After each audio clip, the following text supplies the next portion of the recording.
Welcome to The Bridge, Your Health, Your Voice, the official podcast for the University of Maryland, Baltimore School of Pharmacy Patients Program. The Patients Program is the bridge between the community and researchers. The Patients Program created this partnership to help researchers listen to the community's voice in order to build a bridge to an effective learning healthcare community. Here's your host, Rodney Elliott. Today, we're honored to welcome Anna and Jordan Rathkopf, a remarkable couple whose journey through cancer has become a source of inspiration and empowerment for so many. Anna, a cancer survivor, and Jordan, her devoted caregiver, faced their diagnosis not only with courage, but with the determination to speak up and speak out. What began as a deeply personal experience have evolved into a powerful advocacy platform, one that uplifts patient and caregiver voices across the cancer community. Through storytelling, public speaking, especially photography, Anna and Jordan have found a unique way to document and share the raw, emotional, and human side of living with cancer. Their work doesn't just raise awareness, it builds bridges between patients, providers, and policymakers. Most recently, their story was featured in the Washington Post, a testament to their growing impact and the power of lived experience to influence change. We're so grateful to have them with us today to talk about love, advocacy, and what it means to fight, not just for yourself, but for others. Anna and Jordan, welcome to The Bridge. Thanks. Wow, thank you. Hey, I'm blushing. Can you send us that? I'll put it on our website bio page. That was awesome. I sure will. You're more than welcome to have it. But, that wasn't hard for me to do. Not at all, right? I told you, when you guys came in and spoke to our team a couple months ago, it was inspiring. It was powerful. When you flip through the book again, again, you can get that perspective not only from your words, but from through the camera, through the lens. I felt that as someone else who has been a cancer caregiver for someone, a caregiver for someone that had cancer, your story was impactful, and also have a love for photography a little bit. So I like the way you guys merged both of those too, right? So that's kind of why we're here today. And, I'm going to get right into it and talk about you guys taking us back to the beginning of your journey, right? How did cancer first enter your family's story? And what were those early days like? So, I found a lump in my breast on my birthday, on my 37th birthday. We had 2.5-year-old son, and that was it. The lump just became cancer, and then you feel like the whole life just shifted. Everything shifted. Like everything you imagined that you might have in future changed. So that's how it entered, with a big bang. Yeah, and out of nowhere. I unfortunately had experienced cancer in my family before Ani. When I was 11, well, even before that, when I was 9, my grandmother was diagnosed with metastatic cancer, lung cancer, and within 3 months of her diagnosis had passed from it. And then a few years later, when I was 11, my mom was diagnosed with breast cancer. So I had unfortunately experienced cancer in my life from an early age. We didn't really talk about it. It was different days back then. My family wasn't, we weren't really talking about much. And that's part of why so sometimes it's hard, but why we feel so strongly about the power of sharing personal experience. Yeah. When you talk about a birthday gift, and that's something that you get, is kind of like, oh my goodness. But at the same time, to find it starts the journey, right? So, when you have a support, being there as a support system, Jordan, for your wife and having that experience, I'm sure that kind of was a shock, was a jolt, but at the same time, there was some type of okay that you have the support or the knowledge or the experience to kind of live through that. Did you? It was like I just felt instantly I knew what I had to do. Yeah, okay. I knew I had to do, but I was a reluctant caregiver. I didn't like the word caregiver.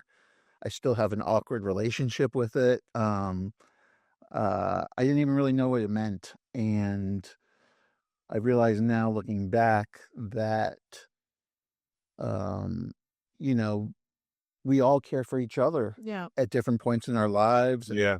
care is reciprocal, and as much as I was caring for her and I was caring for our son, they were caring for me. It's funny you mention that because, when you talk about that as a couple, like, how did you guys support each other, like emotionally and personally through the diagnosis and treatment? And then, like, what did you learn about yourselves and your relationship? Because, again, having the experience is something that I don't want to practice. I don't necessarily want to need to practice that. But, how was that support both of you guys emotionally and practically through everything? So I don't know if I supported you. I feel like I was really wrapped up in myself, in my physicalities, because the treatment was it's just so harsh. Yeah. I had chemo, I had radiation, I had biological treatment. I had a full year of treatments, like active treatments. And I think that I just buckled up and I just like focused on myself, to be honest. Well, you It, focused on Jesse a lot too, to the best of your ability. But I do think that, like, at that time, she might not have, yeah. quote, taken care of me. But I can promise you in the years since, as her health improved, I've had periods where my mental health have severely declined. And she's literally been my caregiver. Like, So, yeah, when we are talking about caregiving, my mom got diagnosed with cancer 3 years ago. And I think that's when it really, really hit me how hard it was for Jordan to actually just guess, because you're basically guessing how the person you love feels, how they are, like what's going on inside of them, how exhausted they are, and you just want to help them. But I realized once I was the caregiver how hard that is. I mean, I think that's the power of us working together with visual storytelling, is that he took us seeing photos to understand how much we were missing about each other's experiences. And so at the same time, when she felt she wasn't necessarily understanding how it felt to be a caregiver, I was not understanding how she felt as a person diagnosed. I thought that she was going to be happy when she was done with active treatments. Well, she fell into her biggest depression um, as soon as those active treatments ended. I thought she'd be happy when she got to her 5-year mark. When she got to her 5-year mark, she had a panic attack. So it's like this kind of thing where I think sometimes what's going on in the inner worlds of a person diagnosed, but also the people around them, there's a lot that we conceal from ourselves and from each other. And for us, storytelling and visual storytelling, and even just sharing your own story in whatever form, is a way to hopefully bring to light some of these things that we don't always talk about. Talk about toughest moments, and I reflect back to when I was caregiving for my mom, and some of the toughest moments was, not being able to help or not being able to fix something or not being able to stop that was one of the most challenging times I had, because even though we were following direction from the doctors and from, the nurses, one of the moments when I never forget when the doctor talked about treating my mom from curative care to palliative care. And I had to go look at the definition and see what that means real quick. And man, I wanted to tear that doctor's office up and like, what are you talking about? But that was a real tough moment for me. But I dealt with it and I got through it. And I just made sure that, all my attention was, towards my mom and making sure she, at that particular point, was comfortable as possible. So if you guys don't mind, what were some of the toughest moments that you had, and like, how did you find the strength to keep moving forward? Not just as patients, but as caregiver and people, because again, right now, pictured in this Zoom, in this conversation we're having right now, is just you two, right? But there's someone else not in the picture that was involved in this as well. What were some of the tough moments that you guys had as a whole, as a family, as a unit? So for me, it was definitely when I was diagnosed, we were starting to work, if you can say that, on second child. We wanted to extend our family. I don't know if Oh no, we're live here, baby. We're live on. Let's roll that one back. like say it differently. Well, Just started talking about. okay, I'm from different country. That was lost in translation. And it's totally okay. I think people understand what you mean. Yeah, I think so too. So so for me, that was hardest time was when I realized that I'm not going to have another baby. Her treatment was Treatment was my cancer was estrogen positive, and I had such a fast-moving cancer. I had to treat it immediately, so I couldn't do any preservation. Or even if we might have been able to, Yeah. but it was cost prohibitive. It was just Yeah. who could afford that. So So, and when I was making the decision, I didn't realize that this is going to haunt me for years to come. That was the hardest. And when you say that there was another person, Jesse, right, our son, Yep.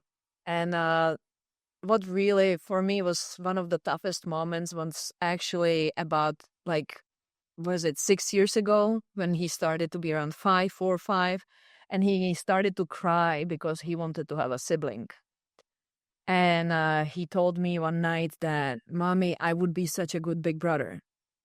And that just killed me because I felt like he's blaming himself that we don't have another child. Yeah. So we had to open up the conversation that Mommy was sick. And that was, for me, the toughest. Yeah. I mean, for me, the toughest was when I heard the word cancer, and I started looking into what kind of cancer she had, and it's like Pandora's box. We lost our immortality at 37. Even though I'd lost a grandparent, she always seemed old, but I always pictured a long life together. I was like, in my head, I was making 10-year plans and thinking about when we're 80, and all of a sudden it's like, wow, we may have less than 5 years together. And then thinking about our son, like, how am I going to have a son? How am I going to care for a son without a mother who he loves? And how am I going to be a single parent? And how am I going to pick up the pieces? So that was the toughest for me, I think, was really the beginning. Yeah. And you also, people don't realize this always, but there's a period of time in which you have cancer, but you don't know how serious it, like, you don't know how, you don't know how advanced it is. You don't know how they have to do it. Like, for us, it was about 4 weeks to 6 weeks of like testing to kind of figure out how serious they thought it was, and that then is how they decide on what treatments they want to give you, which then disrupt everything else in your life, because they were maybe going to be able to avoid chemo, which meant that she wouldn't have had chemo, which would have made work easier. But ultimately, they decided on chemo, which meant now she had to try to get a lot more support and sympathy from her employer at the time, which is hard. You talk about the process of, ask a question about toughness, and, you talked about, Jordan, it was tough for you the minute you found or heard the word cancer, having conversation with your son and, addressing his needs, right? All while still dealing with the actual cancer itself, roller coaster of emotions. To see where you guys are now, right? You guys are advocates to the point where, you're authors. You we're here now talking on the bridge because of your story. Washington Post has shared your story to others. When, or was there a moment, when did you realize you guys needed to advocate? Like, you guys were dealing with a lot. You guys were literally going through it. Like, when you realized you need to advocate, not just for yourselves, but for others in the cancer community? And then, like, what sparked that shift? You want to say that? Yeah, for me, I started to learn a lot about American healthcare system because I'm from Europe. Okay. Bit different, and I remember talking to women in the waiting rooms and realizing how many different Wow. all have different not reactions but different everything Treat it differently. are treated differently. Like it was just I saw so many people being treated not fair just because they come from a different group of people. And I felt like I just have to talk about it. Yeah, Ani, as an immigrant, was really surprised and told me she felt dismissed. She did not really, in her country, there's a lot more homogenous culture. Yeah. Yep. And so being here, she didn't realize that there's like different groups of people that feel that have different access to certain medications, or different access, or taken more seriously by their doctors. And so learning about the health inequity that is unfortunately very prominent, she felt motivated to take her story, but also then connect with others and start trying to help tell theirs. For me, my background was in advocacy before I was a professional photographer. Okay. I worked in advocacy, and so I've always been drawn to how can you use art for social change. And I'm not sure what drew me to this as a child. I've always just had this empathy button where I feel like, you know, community is critical. Like we just need to lift each other up the best we can because there are so many obstacles. And I feel like there's a power in community, especially when dealing with illness. I think we felt so isolated that finding community helped provide support. But when you find community and see that they're not getting access to certain medications because they're fighting with insurance or their employers aren't giving them Yeah. or doctors aren't listening to them, it's just like, how can we use art to focus a little bit on these issues and try to ask the right questions? I don't think we use art to give answers. We want to use it as a vehicle to help make sure that we're asking the right questions. And let's stay here for a minute because Jordan, what you just said, an empathy button. Wow, that is amazing. Like I'm a big person on words and kind of putting it in visual. So when I hear about an empathy button, I'm literally thinking about a button that is available, I don't know, on your phone or maybe like on the side when you feel like, okay, come on now, guys, we need to be a little bit more empathetic in this particular situation. You sitting in the waiting room, Anna, and realizing you hearing stories from other people that basically isn't fair. I played ball in Europe for 12 years, and as a pro athlete, I did start to understand and notice the different ways health is treated or health advocacy is treated in other countries. So I understand to a certain degree what you're talking about. But when we're navigating these healthcare systems, what's been some of the biggest challenges you guys have faced, and how did self advocacy help change the outcomes or experiences for your family or maybe even some other people or other folks you've engaged with in the cancer community? Well, I was lucky I had Jordan. I don't know how I would be advocating for myself because even though I'm from Europe, I'm from Czech Republic. And when you're sick, you just don't have the capacity to understand exactly what's happening. Like Yeah. I heard the word cancer and I felt like my brain just shut down. And then every time we went to a doctor's appointment, I had Jordan with me, or I had Jordan's mom with me. I had like a person who was with me asking the questions because I was still like reeling in shock. My Yeah. brain was always like, okay, where is the tumor? Where is the tumor? What can I do? So that's how I was really lucky. I mean, I might give you a little exclusive here, Rodney. Something we don't talk about much. I mean, Okay. we were extremely lucky, but in some ways not. I mean, obviously getting cancer, I don't consider it lucky. But beyond that, we don't get to talk about this often for a variety of reasons. But, Ani was working for an employer who, at the time of her diagnosis, shifted how they started treating her. And when they recognized how much time it was going to take from her to get treated, their support was really lacking the empathy button. It started shifting towards what I considered harassment in a lot of ways. Um, and that caused us to essentially, Ani leaving that position. And we had a lot of family jump in and help us cover insurance costs and all the things that we needed. So that's where we were lucky. We had a support system that allowed us to navigate the inequities within the system. And I think that that's part of what inspires us to kind of give back is that we were lucky. We got, in an unlucky situation, we still had enough support to get through it in ways that a lot of people don't, and a lot of people that we're friends with struggle. We didn't have to do the GoFundMe Yeah. to beg everyone we knew, our professional contacts, everybody we know. We have a lot of friends who do that all the time, and it adds to the pain, it adds to the struggle.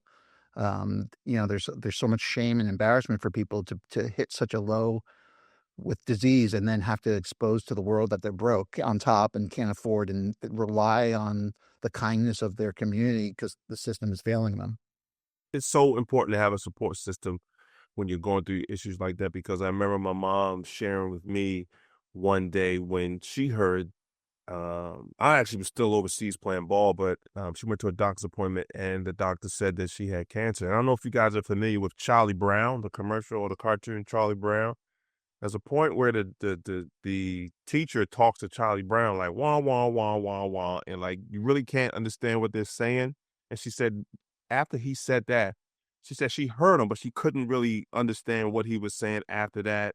My aunt stepped in huge and helped out a whole lot throughout the process. So a support system was great to the point where during that palliative care part, my aunt did have a big conversation with me. She said, "Hey, while my mom, her sister was in good standings right now, we need to make sure all our ducks are in order, so to speak, as far as when the time comes and make sure." So we didn't have to do a GoFundMe. We didn't have to ask anyone. Everything was kind of laid out. And that was huge because I had opportunity to, grieve to a certain degree, but at the same time, I didn't have to worry about all the other stuff that, if I didn't have that support system for me and my family, that we probably would have. So, when we talk about moments where your voice mattered or make a difference, which is something we pride ourselves on here in the patients program, where we're dealing with community members when they're participating in a project with us or they have an opportunity to share their opinion or share their voice in a safe setting. We make sure that they understand that their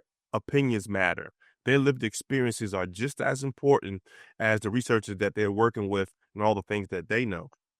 Can you share a moment or a story where you guys know your voice made a difference, whether it's in a hospital, whether it was at a policy table, or even in your community? Because, and I want to change that to a voice, whether your voice mattered, whether a picture you took mattered, whether feedback from an article that someone read. Give us a moment where you said, you know what, even though we're still fighting and we're still going along our journey, I'm glad that this happened and folks kind of have their own little empathy button, I would say, so to speak. Mhm.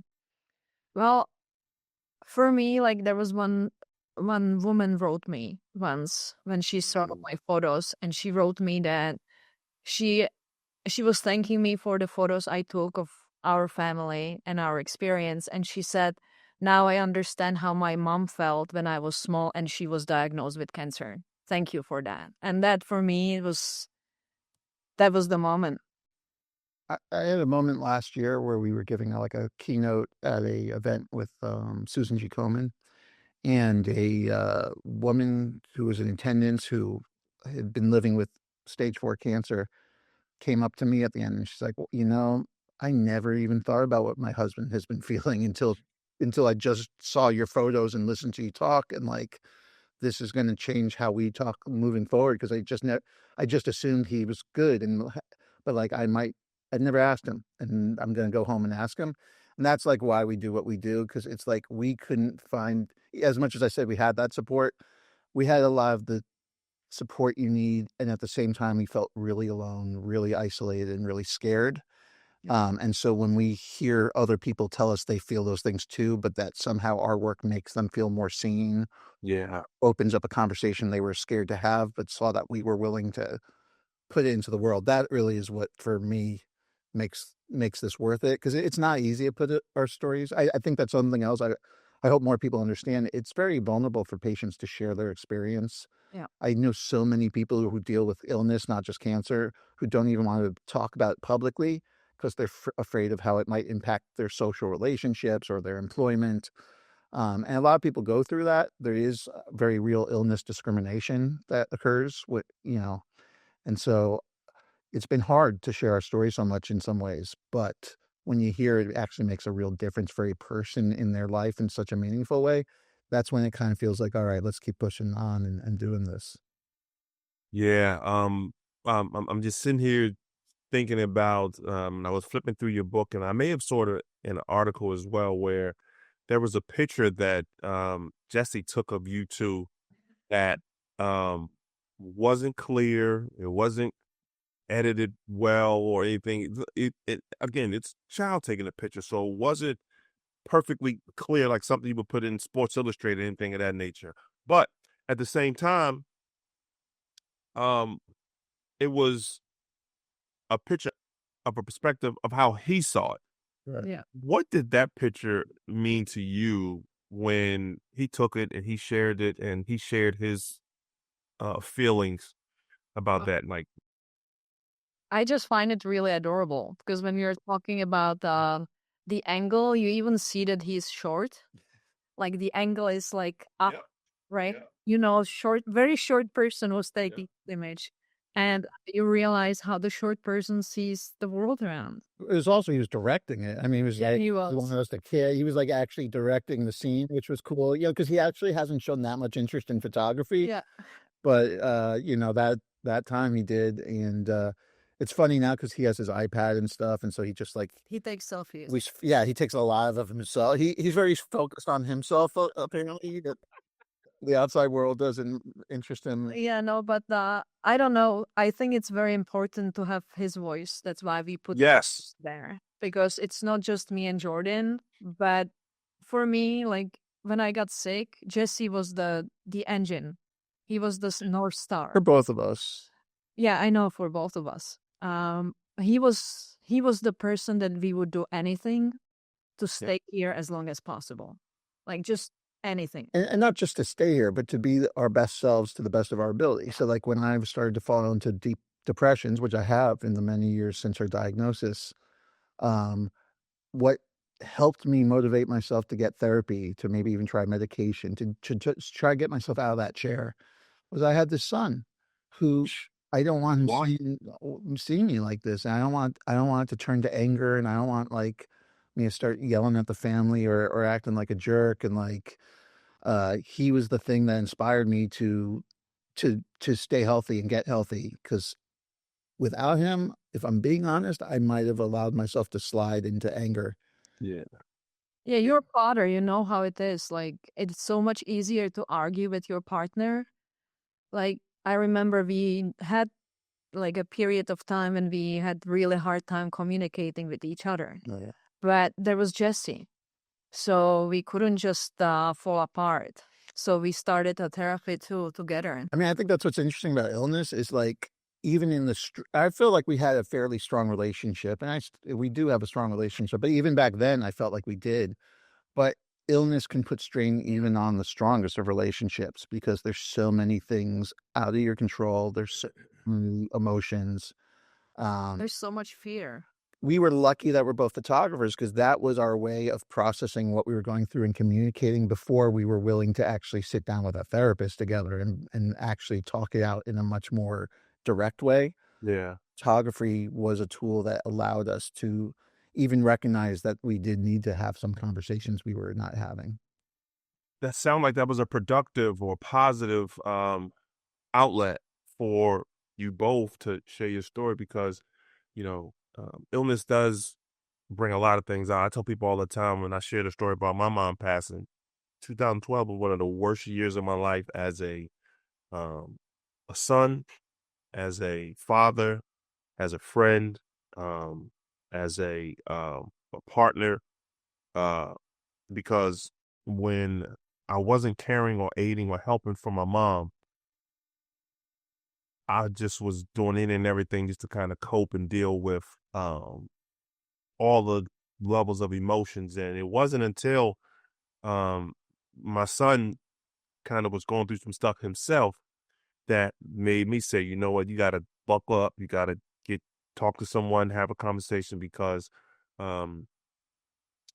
if not, me having that North Star, the spiral could have maybe went in a different direction. So, yeah, I totally understand that. And, Jordan, you talk about, getting therapy and things of that nature. Is that something that, me kind of letting the cat out of the bag, so to speak, because the Patients Program has a Going National initiative where we're partnering with leaders in communities to share their story and to possibly connect with other folks outside of the, Baltimore metropolitan area.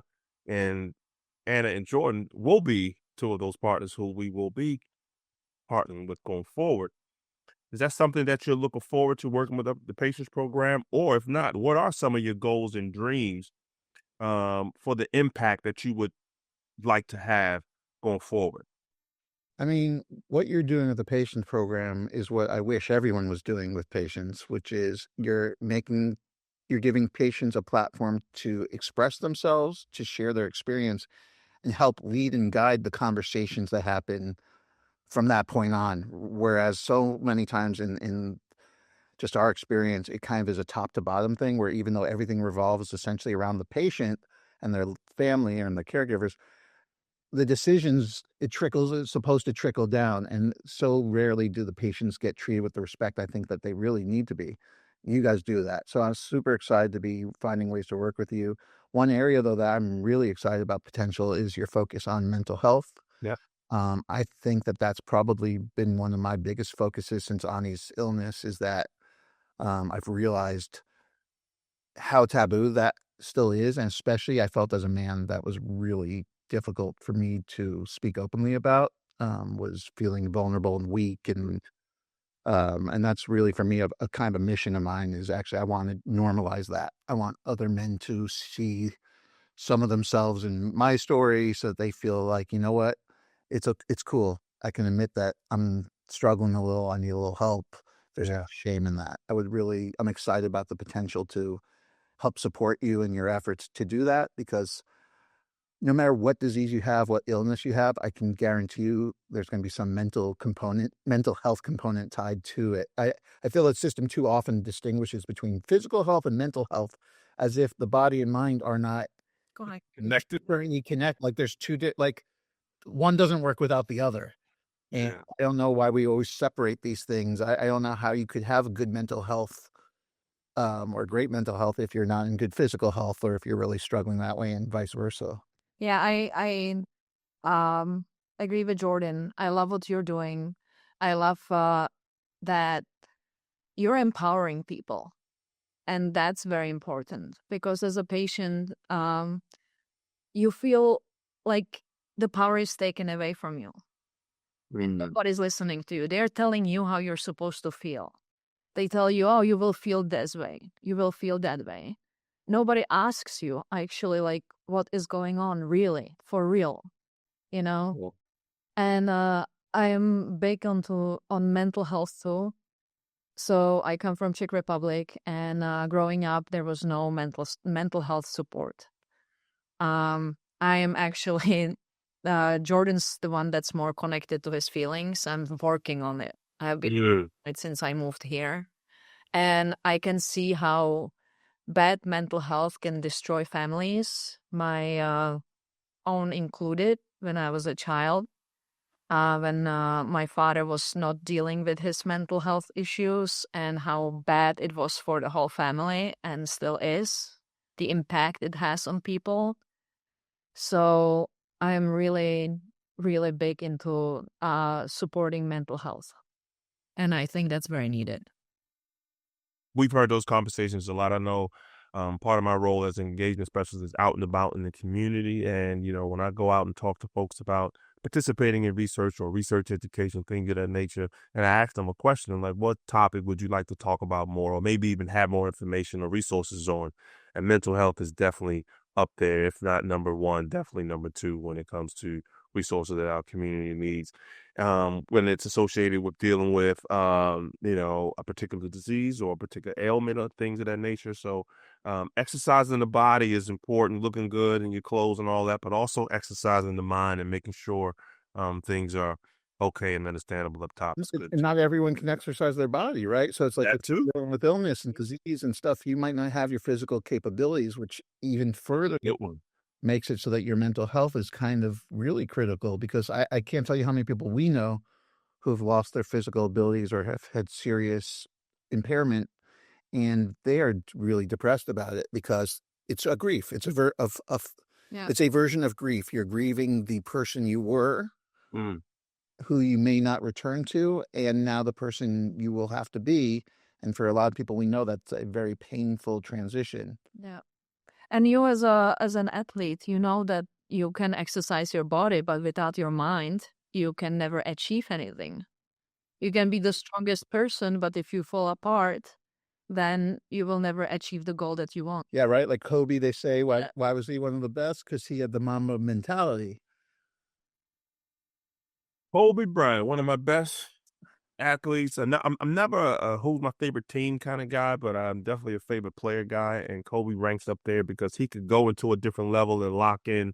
Obviously, sad story, no longer with us, but even I was more excited to hear about or see where he was going post-career, because he was just as excited about his post-career with his daughter and storytelling, just as he was on the court. So we lost a good one there, but the mama mentality is something that is a way to, have keen focus on a goal at hand and not be derailed, but also do the work, right? Because in order to be that good, you still have to do the work.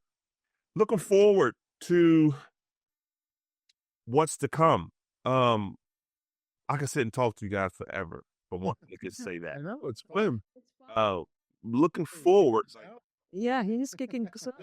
No. We're not kicking you out, but maybe we're setting something up for part 2. Who knows? But Done with us. what message do you guys have, or hope to share, I should say, with families who's walking through cancer? Right? Like, what role do you hope to play in shaping the future of patient-centered care? You guys talk about the experiences that you've dealt with. You guys talk about the frustrations you guys have with some of the health systems. You guys also talked about navigating the mental part of it, right? Like, what do you guys hope going forward could be a message to folks walking through cancer? And what do you guys, as far as shaping what it looks like going forward, what role do you guys hope to play? That is a hard one.